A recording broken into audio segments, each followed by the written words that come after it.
Welcome to TARDIS Rubbish. I'm Josh, and this week we're talking about Boom! Stephen Moffat's return to the Doctor Who universe, and joining me to discuss is returning guest John. So fantastic to be here.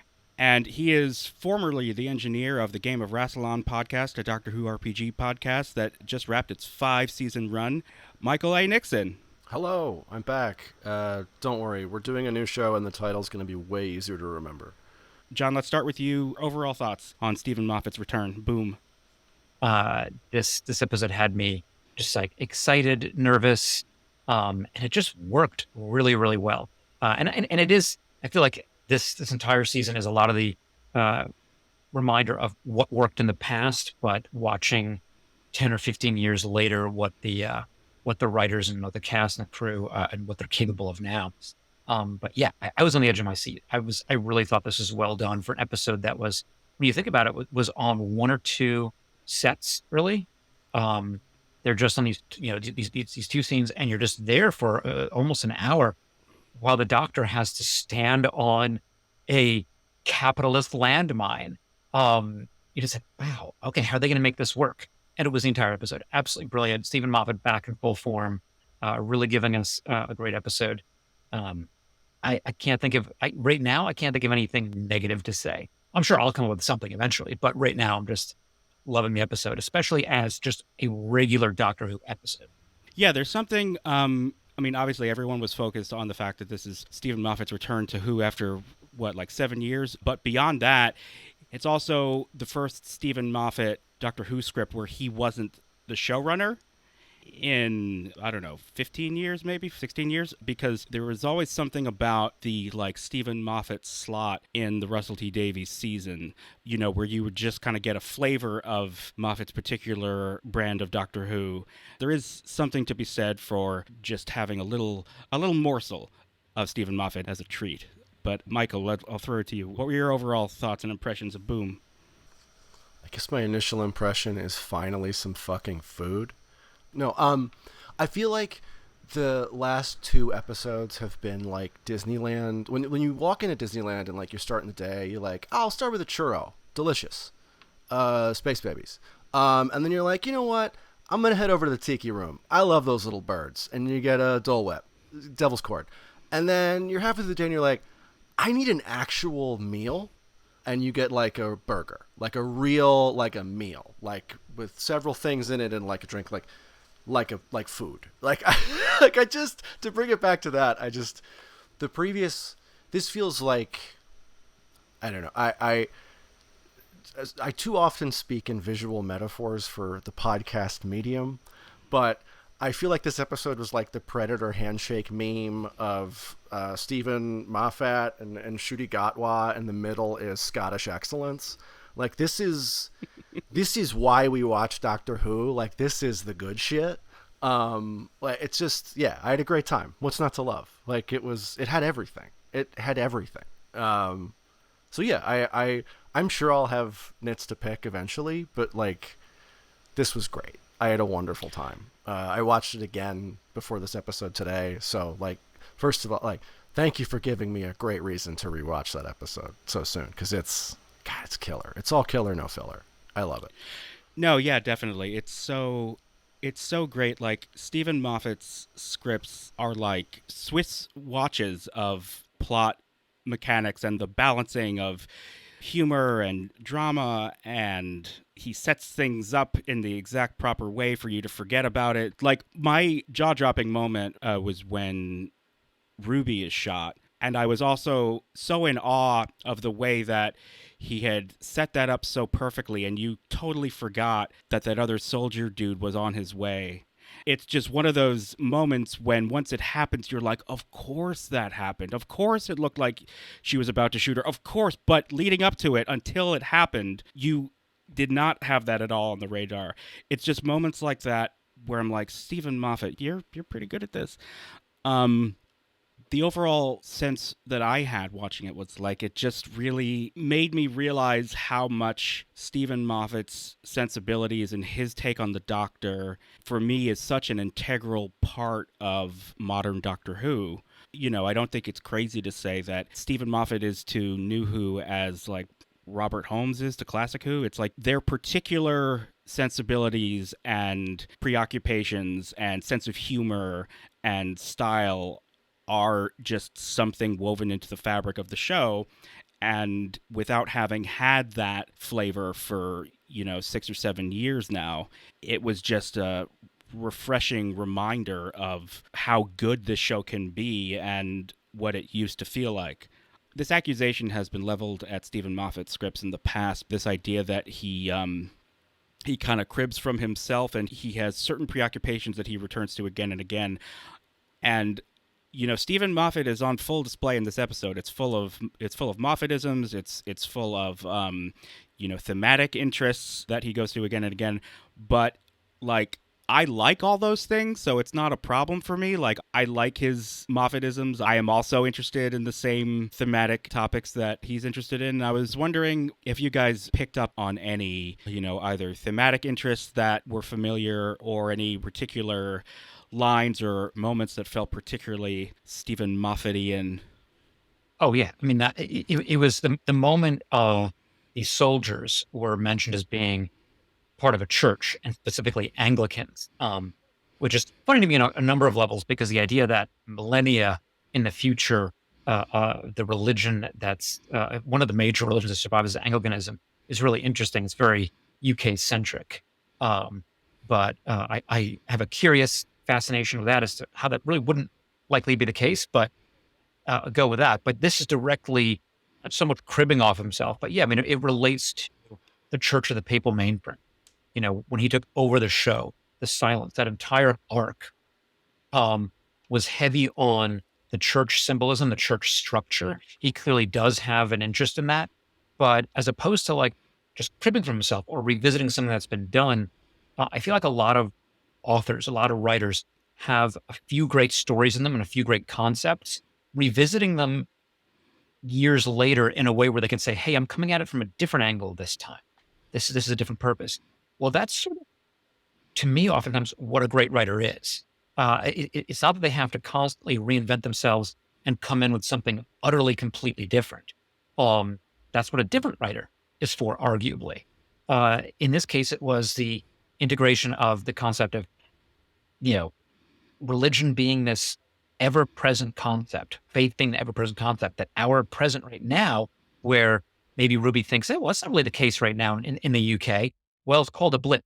The Doctor says that's a blip in history, that the millennia before, the millennia after are heavily, if not directly religious, that there's almost a religious structure behind it, that the military and religion go similarly. I mean, that can go to Dune for concepts like that. It's a very strong idea historically, and it would make sense that the future would have it. Why wouldn't it? What he goes on with this is how tightly woven it is with faith, lack of faith, fake faith, and which goes right into capitalism. And that the entire war is about capitalism. And capitalism was another theme that you see in his writing, but it wasn't on display as strongly as it was in this episode. This episode was like, hey, I'm taking the gloves off. I want to show directly how absurd we can be. And since we live in the age of the very, very beginning of AI, is where we are now in our world, that is directly in this episode now. And it's basically like AI and late stage capitalism, except what he's saying is late stage capitalism is going to go on for millennia and millennia and millennia. And it's going to do things like on both sides of a war. That's actually only having one side, just keeping it going. I thought that was a brilliant way of doing it. And if you're going to have 1 or 2 episodes in a season to do, why wouldn't you revisit the things that really interest you as a writer? So I really appreciated that, because it wasn't apologetic. It was just really just him doing his best and being like, this is what I do. This is what I want to talk about. And it was there in such a brilliant episode. Yeah, I mean, that's another thing that with Steven Moffat, I mean, not only are his scripts structured like Swiss watches, but they also like say really profound, insightful things. I mean, thematically, they're very rich. But Michael, what stood out to you as Steven Moffat being Steven Moffat, as it were, in this? I mean, there's all. I mean, down to the first and last Moffat stories of the Wales era of Doctor Who, both containing Villain Guard references. My man's just like, we're doing Villain Guard this week again. Get ready for it. Like he's serving up that card. Again, like John mentioned with the Anglican Marines, like there were real through lines. I've already seen, the side by side memes across of like lines from the 11th Doctor era and lines from last night's episode. So he's doing it on purpose. But I would say in an episode that is so about the struggle of AI and humanity, to have Steven Moffat, the king of the authorial voice right now, like just drop in all of his ticks at once and be like, do you want an AI in charge or do you want a human? Let's go. Like, let's decide. Like, come on. Like, do you want an artistic voice or do you want an ambulance that fires laser darts at you? Like, come on. Like, enough. Like, let's go. And I love it. I mean, my feeling about Moffat is it's okay. So let's talk about like a totally different Steven. Okay, real quick. So there's this hypothetical writer, Steven. He's like difficult writing women, and he's got a horror like vibe, and he's got a kind of sitcom blockbuster tone that a lot of people love that he returns to. But this is not a podcast about Stephen King. So like, what are we doing here? I'm sorry. I just like, do you like authors or not? Enough. Like, and this is like an episode that's like, do you like people or not? Like, enough. Like, who's in charge here? So yeah, I'm all fired up, would you believe it, about Doctor Who, and I feel great about it. It's wonderful. I also just want to slide in, like, Steven Moffat, not 30 seconds in to being back in Doctor Who, and we are in a quarry. Like, he is doing it. He is operating at a level like Russell Davies is doing like fifth wall storytelling, and like Steven Moffat looks down from the 16th wall and is like, that's adorable. You know, I love it. I'm having a great time. That's not only 30 seconds are we into a quarry, we're also in the middle of a sitcom romance subplot from the creator of Coupling, and like, I mean, I love it. He does it because he's good at it. Like, the reason he falls back on the sitcom thing is because, like many great writers, I think he watched His Girl Friday 500 times and it became part of his DNA. And that's good news for all of us. Like, God bless. There's also an efficiency there. He's able to sketch out this whole relationship, will they, won't they situation so quickly. We know exactly what this whole situation is from the very efficient way he sketched it out using sitcom, not tropes, but he made a sitcom-shaped subplot that felt very familiar, that we could instantly grasp and recognize. And then from those few exchanges in the beginning, we get that beat at the end when you really all of a sudden feel the weight of his loss.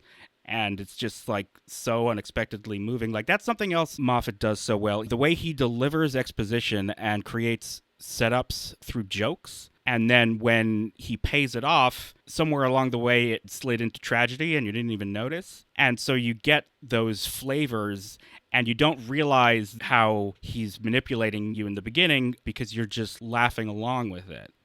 The Moffat-ism from this that I love the most of his is about the power of stories and memory. So at the end when, what's the father's name? John Francis Vader, right? Yeah. Vader. Yeah. Vader, but I kept on thinking Vader. John Father. Father John Father. Yeah. The idea that even when reduced to the disembodied metadata that sort of made him up, that the love for his daughter was so strong, such a part of who he was, that it's retained enough to save the day at the end. That idea, Moffat has returned to again and again, like how we're all stories in the end. There's an underrated, I think, episode from Capaldi's last season, Extremis, when you don't realize until the end that the whole episode has been inside a simulation. And the simulated version of the Doctor is able to save the day because the idea of him and what he would do is so powerful. Even though the genuine article isn't there, he still does what the Doctor always does. And there's something about that ideas, stories, memories are so powerful that they can affect material change on the real world. Is my favorite of his preoccupations, and I was pleased to see it in this.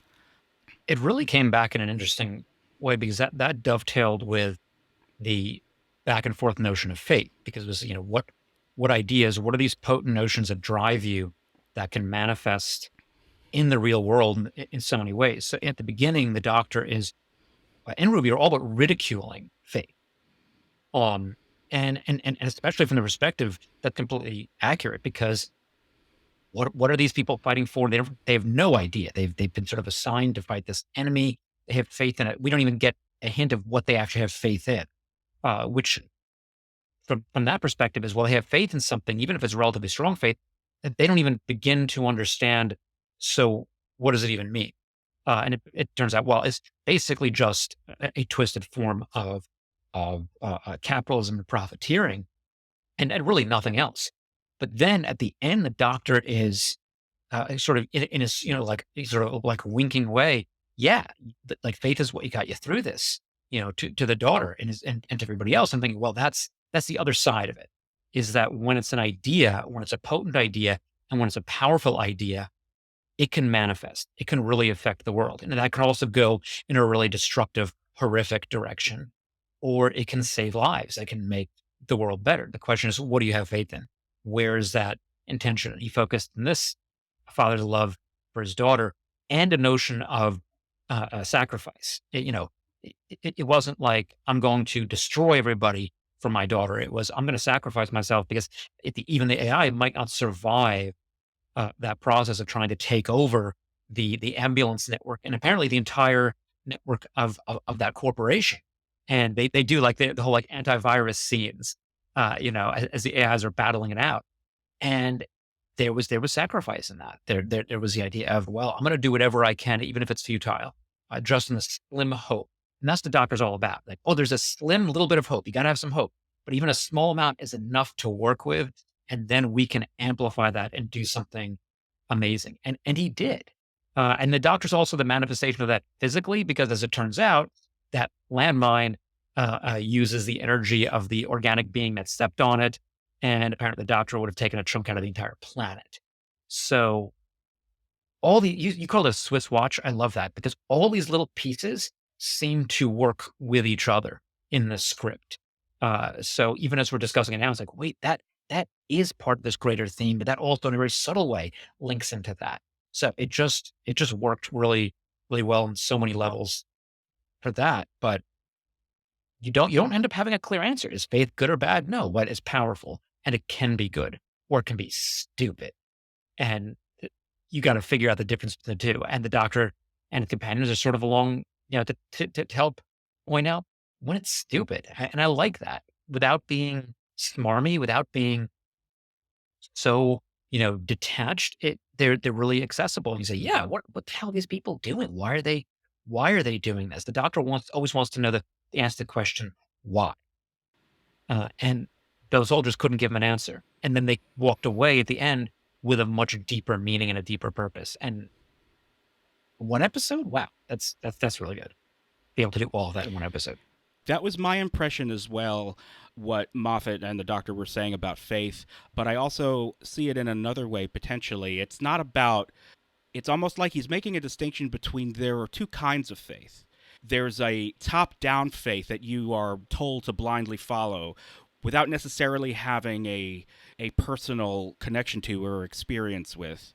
And then there's another kind of faith that comes from direct experience, meaningful experience or knowledge. So I think you can draw a distinction between being blindly devoted to beliefs that you are told to have from up above in the larger institution that you're a part of, versus, having faith that your father loves you, or that your father will figure out a way to save you or save the day. Like, I think, the Anglican Marines, they don't know what they're fighting for. They don't know what they're fighting. And I think Moffat and the Doctor are saying that's fucking stupid. But what's not stupid is Yeah. a daughter's faith in the love that her father has for her. That's the notion that seems to be at the core of it. I think that's a brilliant way of putting it, is that you're talking about a top-down imposed, sort of externalized institutional faith versus the developed faith of a connection between a person and another person. And it can be a father and a daughter. It can be two friends. It can be the doctor and their companion. And that's something that has always been really strong in Doctor Who, is that you have faith in the Doctor not because he has superpowers. This isn't like, oh, Superman's going to come save the day because he has superpowers. And that was also explored in Superman things, but that's a very generic superhero concept. Is, oh, well, they'll save me because they can fly, because they're super strong. Yeah, the Doctor has all these abilities, but you have faith in that the person will fight for you, and it's forged through a relationship, and that relationship was on really intense display in this episode, because I made a note at the end of this episode, and it was the hug at the end between Ruby and the Doctor. It had me almost like in tears. I don't know what it was. There was something about the physicality of that hug, the way they acted it, the way it was directed, whatever it was, and I don't have the words for it. It was true companionship. It was the sense of people who, I can imagine two long lost friends who haven't seen each other in a long time, just embracing in this tight hug. It felt so real. And that's what it felt, so real, and blew my mind. That was what it was. It was like, wow, you got a real emotion. And then it said, well, of course, companionship. So it's that's why they're a companion. And it was like, yeah, 6 years of Doctor Who, and I'm like, wait a second, companion, of course, that's what it's really about. It's true companionship, true relationship. And for those two actors to have really portrayed that, thank you. I love it. That really, it gave me such a good feeling, and already set up, I think, the two of them for, the rest of the season, in terms of how deep that connection already is, but also how deep those characters are, those people are, and their level of ability to feel and be. No, very well said.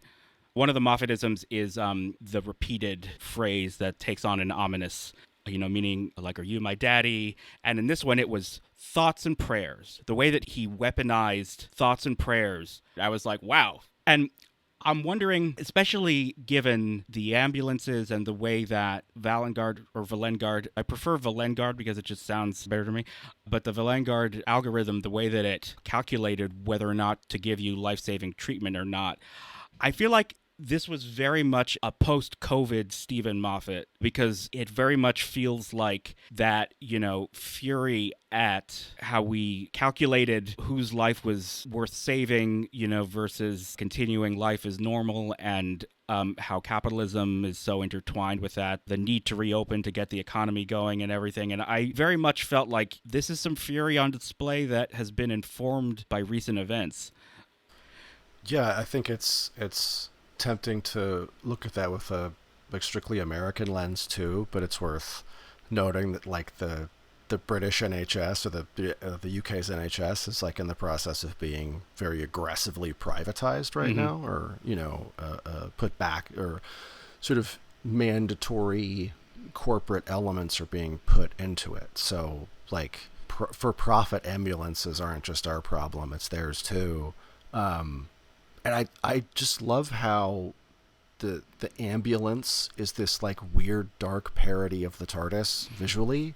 Like the first thing the Doctor sees on the battlefield is like, it looks like the windows and the siren, and then it rolls up and you're like, oh no, this is some shit out of Alien. Like it's got like the checker mark crap on the side, and it's doing like scary face to you. Like it's awesome. It's like a bad guy built an evil TARDIS to mess with the Doctor, kind of. Which is like, this is the weirdest, dumbest idea I've ever had, so just bear with me for a second. So the new TARDIS doesn't have the ambulance sticker on it anymore. So what if ambulance is like the sticker? That's so weird. But like in a show where we're doing fourth wall breaks and like it's like doing weird magic resonance stuff, like is there a chance that like S Triad is the TARDIS and like that's Susan Twist, like instead of it being Susan? Like there's just so much weirdness I mean, there. And I don't, yeah. It's just a very, like, I'm wondering if Susan is, like, Russell Davies is just like one more red herring with Susan. Let's go. Like, what if that's what's happening? But yeah, just the Susan, like the Susan twist in the episodes. This is finally the time where the Doctor and her are face to face as well, in like a full body hologram version too. right. So the fact that like to counterpoint what I just said, even let's look back into theory. Like, what if it is Susan and this is her TARDIS? Like, there are some weird vibes happening here with all of that beyond just like, I don't know. I just really dug it. Like it's so cohesive. And then back to like the faith thing. What really struck me in there is, and I feel like I've just been jamming on like Moffat, oh my God, our king. But like Russell Davies has also been setting up that like the Doctor is this chosen one. We're keeping that, right? And we're keeping the Last of the Time Lords thing, and we're keeping this like unique out of the universe element. And what I loved in this episode was how it was only a weakness that the Doctor was a special chosen one Time Lord. Like the fact that the Doctor is this complex, unique being is a like monstrous and dangerous thing, which is like a sort of weirdly anthropomorphic actualization of like the danger and difficulty of faith, right? Like there's like the intertwining of all that stuff is really compelling. And that down to like the episode literally has a father, a daughter, and a Holy Ghost. Like it's going. Like there's so much cool stuff. And then also just casually, like the daughter is dressed like Rey, like just on top of everything else. Like they're just like, hey, no, those movies did have a visual impact. Look. That's funny. Yeah, they did. Look at it. Yes, they did. That's Look. a good point. And it's like, I love it. She's even got the hair. Like, it's awesome.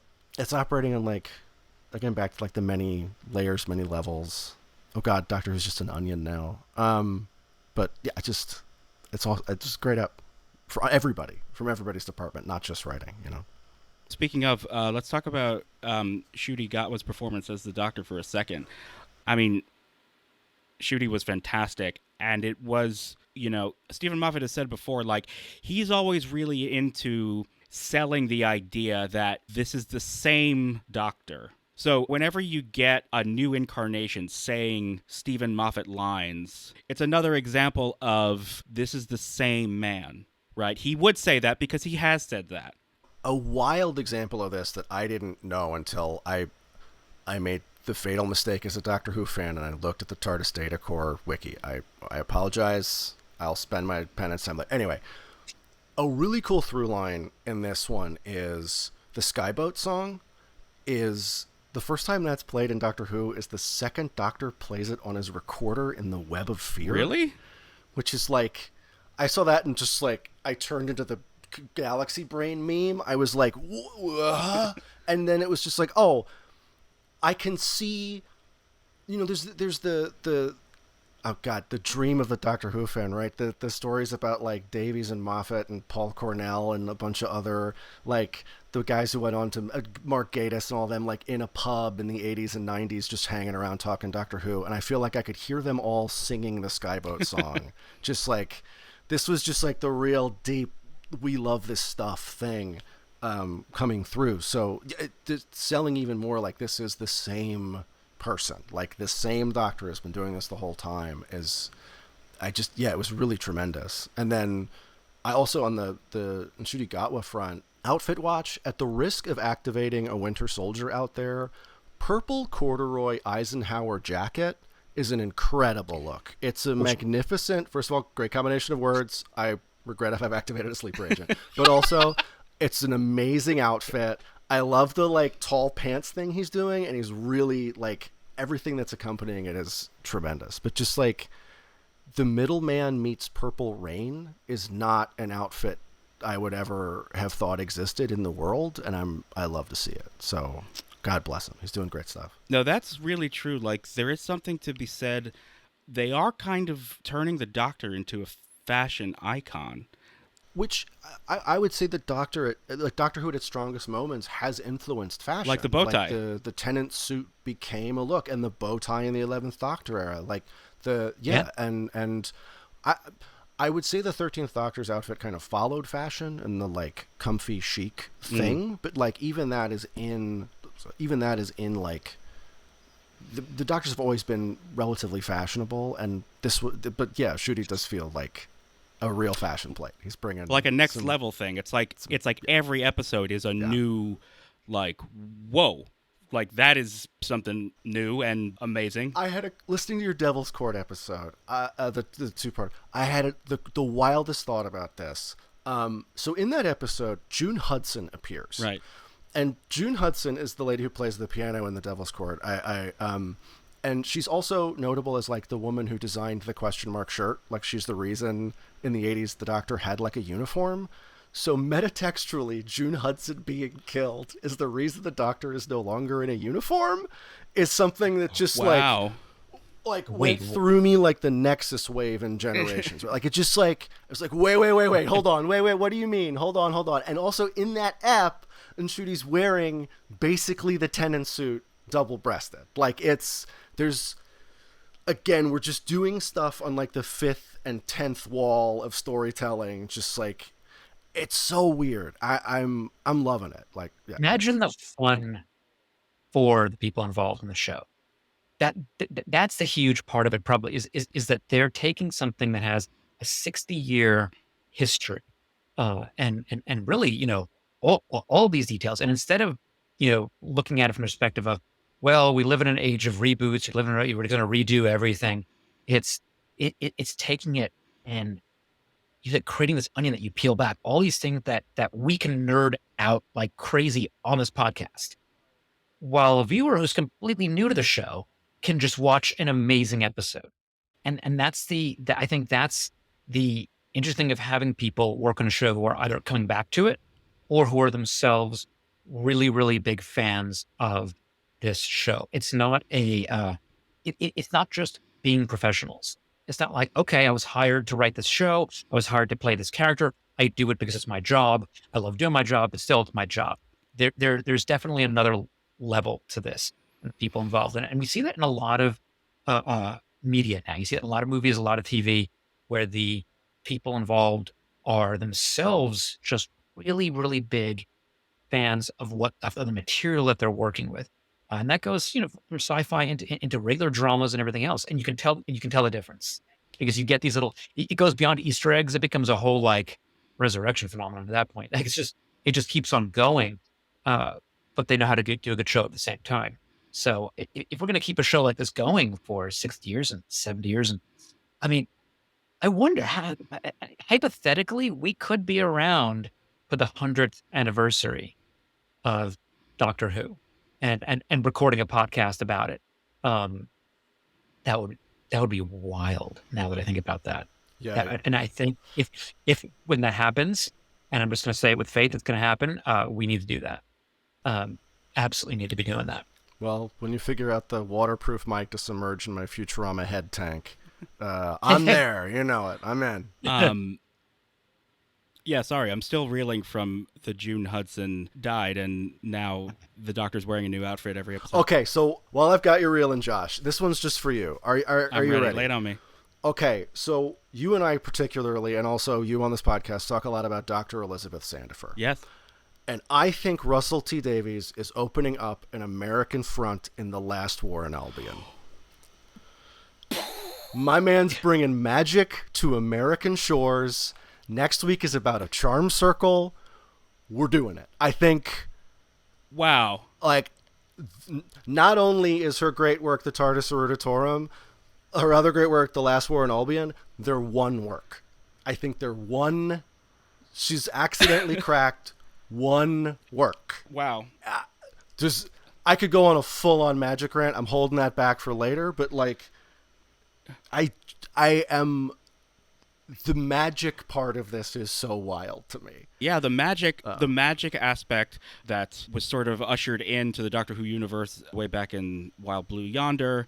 We saw the effects in the giggle, and then now these kinds of godlike presences are, a regular fixture in the show. The Devil's Court, I think, in a lot of ways was kind of a mission statement. It was, here's one of these new sorts of villains, and also there was so much metatextual stuff going on with the fourth wall breaking, and arguably this whole season is kind of crackling with that metatextual energy. Can I do one more? Yes, please.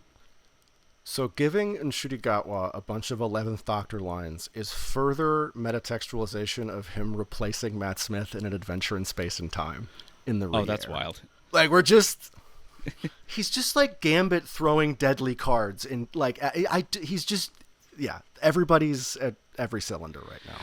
It's great. I keep ending all my stuff with like, it's great and I love it, but I do. It's Cartmel Master Plan 2. This time it's personal. Like, I'm having a great And this time it's real. Doctor Who. Yeah, we're really doing it actually this time. Yeah, but again, like a Scottish madman at the wheel. But now, I mean, Davies, it's Welsh. Yeah, it is so interesting too whether or not all of these hints that Susan is like a metatextual head fake. However, this plays out, and this is something that I think Davies is very aware of, how TV works in terms of the relationship it has with the audience and how an audience watches TV. And from that perspective, like, in a certain way, I mean, this is going to sound quite stupid, but in a certain way, it doesn't matter what the answer is, because the deliciousness, the fun of it is this. The noticing, the wondering. And I think Davies knows that. Because you can tell in press interviews, in the, on the Doctor Who podcast, on Doctor Who Unleashed, on the commentaries, he is so good at dropping hints, giving the exact right amount and kind of information in the right way. Like, for him, that's a part of the show. That's a part of his job. Knowing how to mete out information and his role in terms of engaging with the audience. And that's something I'm trying not to speak ill of the dead, but that's something that was very sorely missing in the Chris Chibnall era.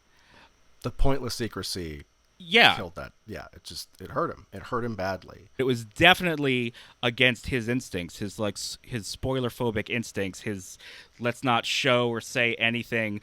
Whereas, like, we've known so many of the elements in these episodes. Like, I was having a conversation with someone a couple weeks ago before Space Babies, and they were like, we know this about Space Babies and this about Space Babies and this about Space Babies. And I was like, yeah, except we don't actually know what it's about, though. So what's the problem, right? And I think it's, Davies very savvily is like, there's no way we can hide all this stuff. So let's give them a bunch of stuff to look at and chew on while we hide the real mystery over here, right? One of my early notes on here that I kept forgetting to get around to is like, this feels like Doctor Who for the TikTok generation, right? It's very clippable and biteable, but it's also fluently for people of like our generation and older as well. Well, not so many older. Anyway, whatever. Don't worry about them. But feeding into the like Davis and Moffat on the same wavelength thing. Have you seen the clip of Steven Moffat being like, boom, I'm back on Doctor Who. I don't know if it's going to bring everybody joy to the world. And you're like, they're stunting on us. I love this. Like, they're really doing, like you say, their incorporation of every opportunity to talk about the show is a chance to drop hints and provide fans things to go back to and like rewatch that clip again. To play the game. That sort of over-analysis. Exactly. The like early Marvel era, like real life speculation part of it. Or like Lost, when Lost was huge and everybody was guessing everything about that. Like, I think a good modern show has to have that, at least in this type of wavelength. That kind of wild speculation stuff is now kind of a vital element, and Davis and Moffat's understanding of that is It's so vital, and it's been so missing from so many other shows recently. I think of absolutely. the speaking of the dead, the now destroyed Game of Thrones. I would gather as many friends as I could. Josh, you remember it. We lived together during these nights. It was Sunday night. As many people as possible, we'd watch the show. And there was the hour of watching the show in almost silence. And then an hour to 2 hours afterwards on a Sunday night. This, you got work the next day. Discussing all the hypotheticals. Does this mean this? Because most of us have read the book, but it's different than the books. It was going to go further than the books. The theoretical and the debate, the fun that had, and they're these sort of amateur intellectual exercises we're going through, trying to figure out storytelling, trying to figure out greater themes from philosophy to religious notions. Everything was in there, and it gave us. I love that you started off this entire podcast with the idea that we got a meal in this episode. Well, that's what this is. You have a meal to savor, to talk about, to different flavors come back at different points. It was so much. And that's because you were working with something that operated on numerous levels. And the audience obsessed over that. The audience, people who'd never done that before were doing that. And the precursor of that really was Lost, as you just said, Michael. That was a show that got everybody in and guessing it. So to fast forward to the Chibnall years and be spoiler phobic, to me is so irrational, because that's what gets you going with something. That's what gets the juices really flowing. You say, well, what does this mean? It's not just I watch this for an hour, I'm done, I go on with my life and my week. If you want a show to be compelling, you need people to be coming back to it during their non-watching hours. They need to just be coming back like, wait, what did that mean? What did this mean? Could this be linked to that? How does it apply to even my life? Maybe anything and everything you want to do with it has to give you more if you want it to have real staying power. And sometimes something as basic as a soap opera can do that for a lot of people, which is why they have a lot of staying power. So to just sort of cut that part out and say, no, we don't care about it. We're going to do our own thing, and we don't want anybody to anticipate anything. Well, anticipation is half the fun. We know that. I mean, that's romance. Much of romance is the anticipation, not the actual event, not the relationships, not sexuality. It's the anticipation of what's to come. And this is what we're getting now. What are the next, 4 or 5 episodes going to be before the end of the season, which tragically is such a short season. I feel like we've ended so many of our best reviews of other shows that we've really enjoyed with that idea of, well, what are you excited for what's to come? And you can't do that unless there are all these little pieces being built for something. And obviously, Davies is just setting us up for that, and just setting, and Moffat's like, Moffat was the king of that with The Silence. It was practically, what was it?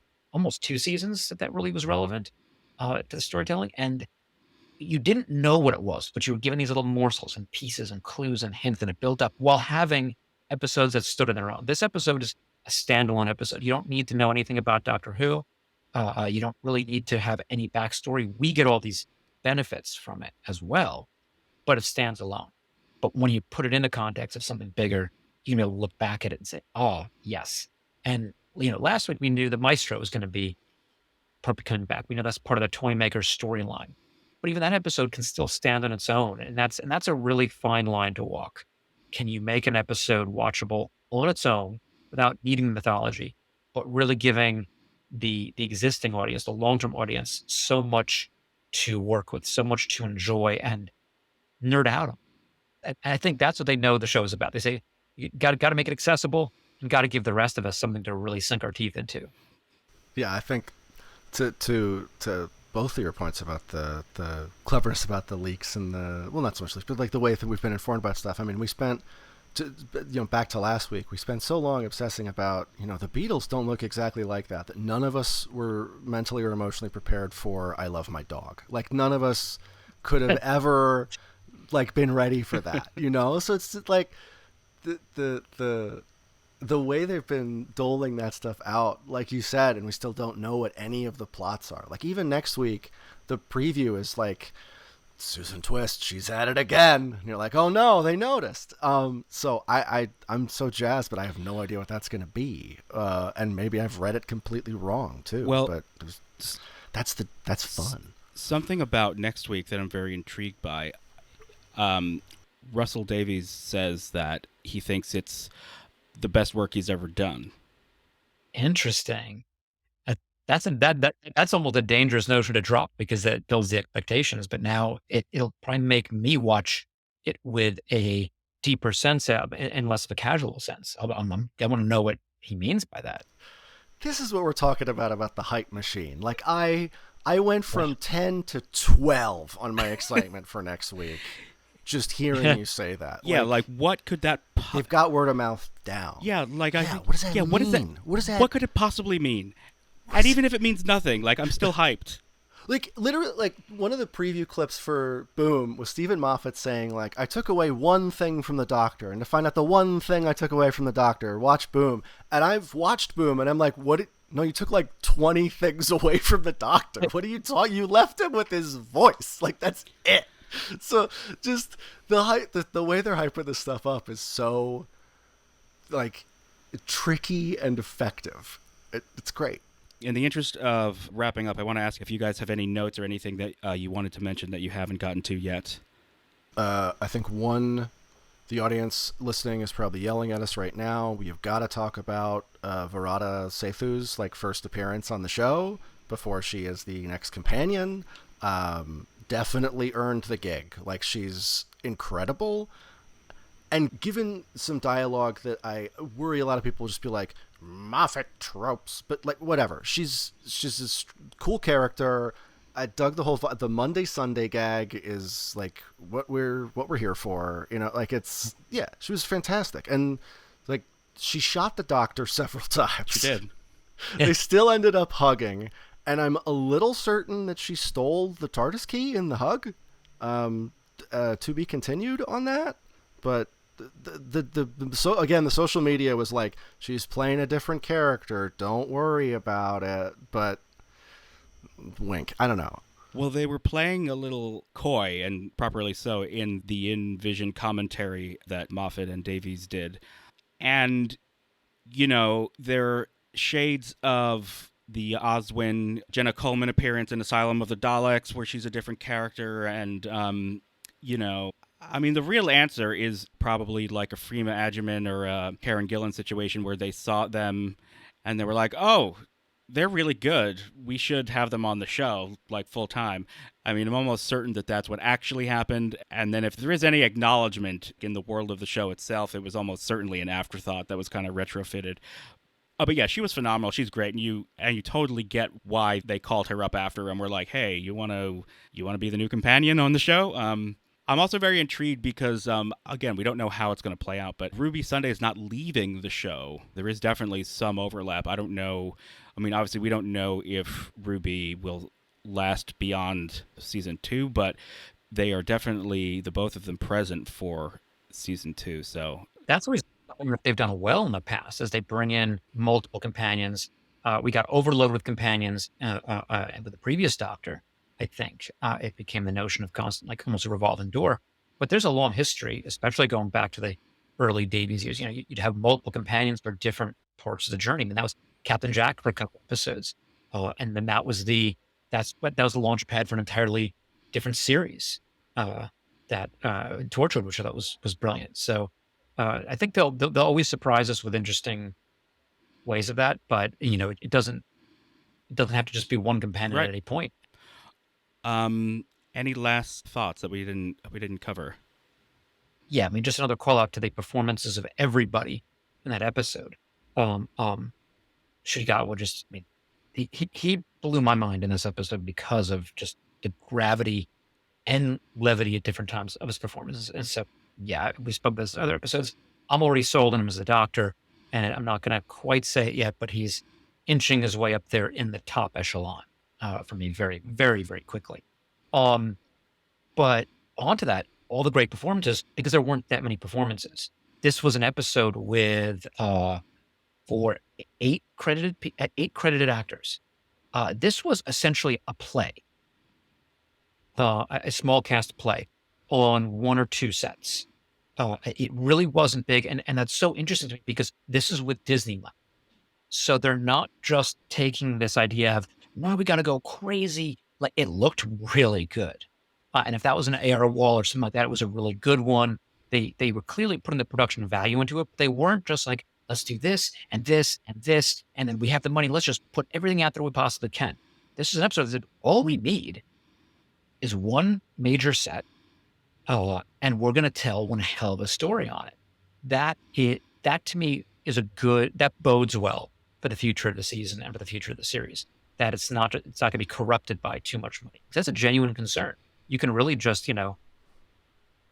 swim around in money like Scrooge McDuck, and that can be your entire life as a showrunner. This is going to be something where they clearly really do look at it. Well, we have a story to tell. We're just gonna make it look as good as possible, but we're not going to forget that it's about the story. To that point, I love that we ended with a quote unquote proper TARDIS dematerialization shot. And it not only felt like, it didn't just feel like, oh, this is a way to save some money. It also felt like something we'd built up to over the course of these episodes. And it fit thematically and it felt right. So the very conscious production part of it too is amazing to see. Also, sometimes it just feels like Russell Davies is like looking down the barrel of the camera and going, they're paying for this. They're paying for this. And that is an aspect of this new series that when I first saw the new title sequence, I was just like, oh my God, they believe in this too. Like, this is great. They're spending the money. They believe in it too. No, totally. Speaking to things that both of you said, they did have an AR wall, not for the whole shoot. So there were a lot of shots down in the crater where you didn't necessarily need the full background. So they actually had like a cyc that was the painted sky, so it was like, very old school. And then they had the AR wall for a few days, and they shot all the AR wall stuff. One thing I thought was very cool was the two shots. I think one of them is the dematerialization shot where the TARDIS doors are open and you see into the TARDIS. That was the AR wall. So if you were to move the TARDIS prop, you would see the inside console room in the middle of the alien landscape. That's what it's for. That's what it's for. That's what this stuff is for. Yes, it's not just for the Mandalorian sitting in an outdoor, boring, sandy thing. It's for this. This is what it's for. I love this. This is incredible. And on the InVision commentary, speaking to what you said earlier, John, about, having writers, creators, showrunners who are fans and who know all the lore, all the stuff, on the InVision commentary when they were talking about that, there was a 30p Joel something whose name is escaping me. I feel terrible. But he was describing how they shot that. And Russell Davies said, well, it's really no different than what they did in Meglos in 1980 with the scene sync. And it's really funny. If anyone has the Meglos DVD, there's a special feature about how they used scene sync technology, which was a new thing where when they moved the camera on the green screen, it would move in sync of the camera that was shooting the model or the background, so you could move the camera and have everything move. And it was just so amazing that, Russell Davies is like, well, I mean, it's just like what they did in 1980. And in some sense, he's right. It is. I just thought that was... Not only can he not take his flowers, he has to compare himself to Meglos. Yeah, he can't take a... It's nice to see that I'm not alone in being, critically incapable of taking a compliment. It's just... It's the same as in Meglos. Okay, sure, bud. We love you, man. But yeah, next week... 74 Yards, I believe, is the title of the episode, written by Russell T. Davies. And if he is to be believed, it's the best or among the best work he's ever done, which I wasn't interested before. I'm at an 11 or 12 now.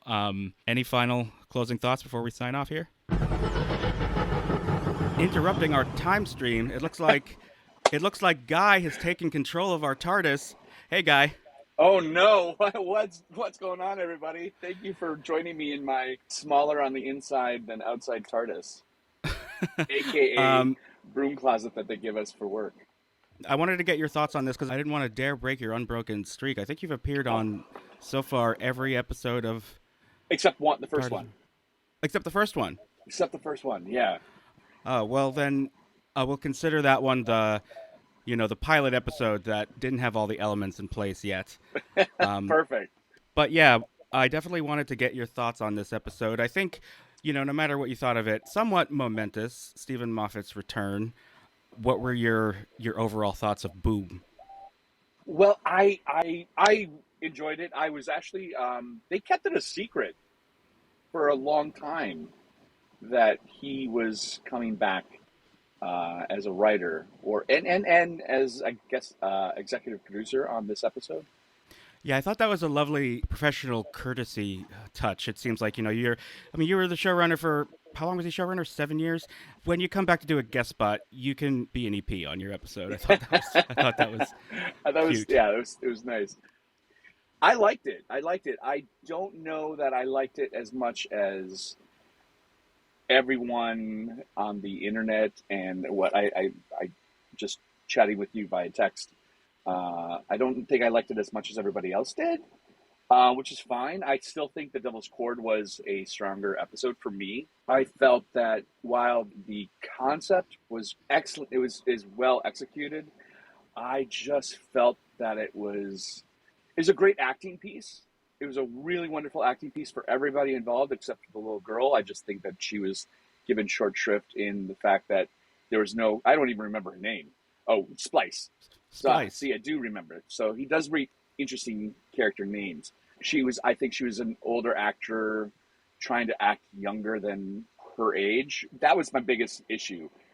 There are really wonderful child actors out there. I just don't think this suited the show very well. I didn't. I thought it was, and I think that her character, the way it was written, did disservice to the actress. It did feel like the character was written to be younger.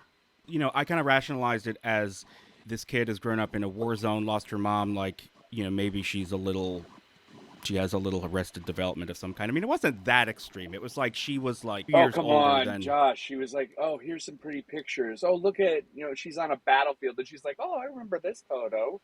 It took me out because I was just like, of any kind of emotional connection I had with the scene going on, anytime it cut to her and her like, oh, she reminded me of the dog from Up. Oh, are you my master? Oh, squirrel.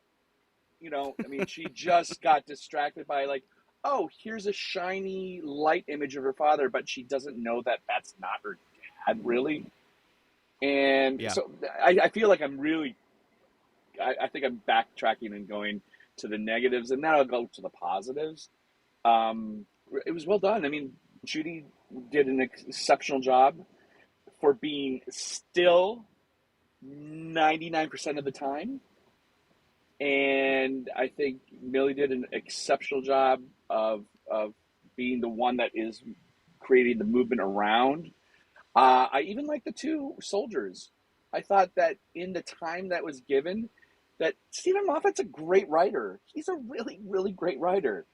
Um, he developed these two characters that I actually did care about. And that moment where the flash at the very end, and I guess spoilers if you haven't seen the show, I mean this is on you. But when the guy you realize that he's dead after the two soldiers basically tell each other that they like each other, and all of a sudden, boom, flash, and now he's a flesh tube, a fleshlight. That was actually a very jarring, sad moment. Um, I liked the show. I just thought it was an actor's piece. It was boring visually. The special effects around them were great, and I thought that seeing some of the behind the scenes stuff that they did to create to help create the world with what they do on like the Mandalorian with the screen. They have the screen projected so the actors can be in that environment. I thought it was really well done. I just thought as a adventure, it lacked adventuring. I would like to dig a little deeper into what you think might be missing or changed now that it's on the Disney Plus platform. I am curious, like, what left you with the impression that, maybe this episode was pitched a little differently or was missing something. I think that this was definitely pitched differently than, say, even like Terror of the Zygons. I'm like, for why that is coming in, it's striking me because even the 70s episodes of like Doctor Who, there's a style, it's a slow burn getting into it, but then it gets into it. It just finally like ramps up, and I think it ramps up to that cliffhanger that Classic Who is known for. And I think that this one was pitched at, there's just a slow burn. There's no, yes, there's an urgency in every time the lights kind of grew together. I still felt there was this pacing. It was one languid, soft, gentle pace to get to the end. There was no Oh, that's interesting. crescendo. Yeah, I don't know. I mean, obviously, like, your read is as valid as anybody's, but I felt like there was certainly a ratcheting up of the tension. I noted with John and Michael, like, my heart stopped when Ruby was shot. I thought there actually was like a clever sort of tightening of the vice around the situation, and I felt it was actually, if anything, I thought it was a little maybe too intense for like a Disney audience. But that we know that that's not going to go anywhere. That her being shot was just to get her out of this. She's coming back for the next episode. No, but I'm not necessarily, talking about like, is Ruby going to make it or not. I'm talking about, imagine a kid or a family watching this who doesn't necessarily have that faith and knowledge that she is coming back. And then just also beyond that, like, the guest cast, they die in very, horrible and emotionally gut-wrenching. Like the father, John Francis Vader, and the other soldier whose name escapes me that you were talking about before, like, when both of them go, it's gut-wrenching to see the effect that it has on the people that they left behind. I mean, I don't know. I think it's pretty intense for a Disney audience, especially if you're concerned about them having some influence or Disneyfying the show. Like, I didn't get that impression from this at all. Like, what I think it was an experiment. It was, I am Steven Moffat. I'm challenging myself to write an episode where the Doctor is on one leg for half the time and can't move. Like, just to see if I can make it hard for myself. You know what I mean? And I think, it's totally fine if it didn't work for you or for everyone. For me, I was like, yeah, he did it. He did that. Yeah. He made an episode out of the Doctor standing on one leg for an hour. Yeah, like, I did appreciate the commentary on weapons of war. The whole, like, the war machine, the war, like the industrial war complex. Actually, I think that moment where they're fighting themselves. I mean, that was more jarring to me than Ruby getting shot. To piggyback what you said about that moment would have been jarring to most maybe kids coming in and watching it. I think Ruby getting shot so soon into the series where we really have not really gotten to know her. I think Adric's death was more shocking because we had a lot of time to grow with this character. A lot of these people have had a week. I mean, when you, in the grand scheme of things, between the 3 episodes airing, that it just came at a weird time. I knew she's not going to go. Anyway, long story short, oh God, I really sound like I didn't like the show, but I really liked it. I gave it a 7.5 out of 10. One of the reasons why I was really keen to invite you to interrupt the time stream here is because I did want a different perspective. So that's great. And the other thing, too, that I think we all have to remind ourselves is that, when you're talking about Steven Moffat, we are grading on a curve because the quality level is so high, the baseline is so high, we don't even have to mention that it's good because, of course, it's good. Right. So, like, here's what there is to talk about. And can I just do a little tangent really quick? While I'm all for emotion in Doctor Who and pathos in acting and whatnot, but it's just something that I'm noticing, and I'm just wondering why has our current Doctor been crying for the last 3 episodes? It just seems like a crutch. It's like a boy who cried wolf type emotional response to get an emotion from the audience. Like, I'm like, he's crying again. I want to cry. I want to be the one to feel. Don't telegraph to me that this is how I should be feeling. The music for years, especially with Murray Gold, and I'm so glad he's back, has helped me inform my own emotional response. And yet, for the last 3 episodes, it's been telegraphed that I should be feeling sad and almost in tears like the Doctor is.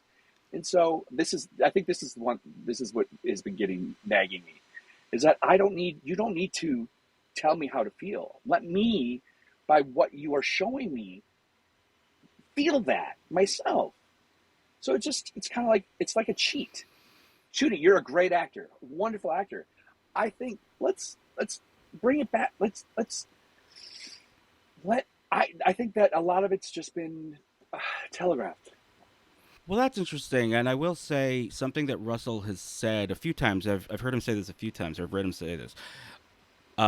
Is that the one thing that is definitely new about Ncuti's Doctor is he's very he wears his emotions on his sleeve and his face. When he's happy, he's joyous, and he's sounds bipolar to me. Lamictal will take care of that. And as you've noted, he's also he cries. He shows his emotions. He feels his emotions on the outside, which until now hasn't been something the Doctor has done. It's been the opposite. I mean, especially in the last incarnation, Jodie Whittaker and Capaldi were very guarded about showing their emotions. I think a little goes a long way, and I think that I think that I have been given while I love the new series, a lot of what I would like to feel as a viewer has been taken away, because it's like I'm instructed, like, this is how you should be feeling now. This is blah, blah, blah, blah, blah. It's just like, I would like to get there on my own. I just think a little bit goes a long way. No, I would agree with you. And, you brought up Murray Gold and the music before. I love Murray Gold. I love his music. I will say, though, that I do think that on occasion, the music is a little heavy-handed in that it's telling you what the show wants you to be feeling. Right. And normally I would find that a problem, except I love Murray Gold's music, so I'm always just happy to hear more of it. And that does represent a huge break with the classic series. The way the classic series used music, they were much more experimental with the music, and it was, much more of like a seasoning. Instead of a character in its own right. Instead of a character in its own right.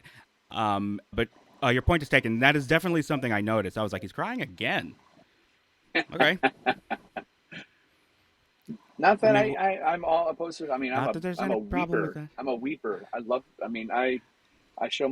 wear my emotions on my sleeve too. So it'll be interesting to see if this week's episode, if he cries again, I will have this conversation again. This whole conversation, I think I've been just this one big opinionated biatch.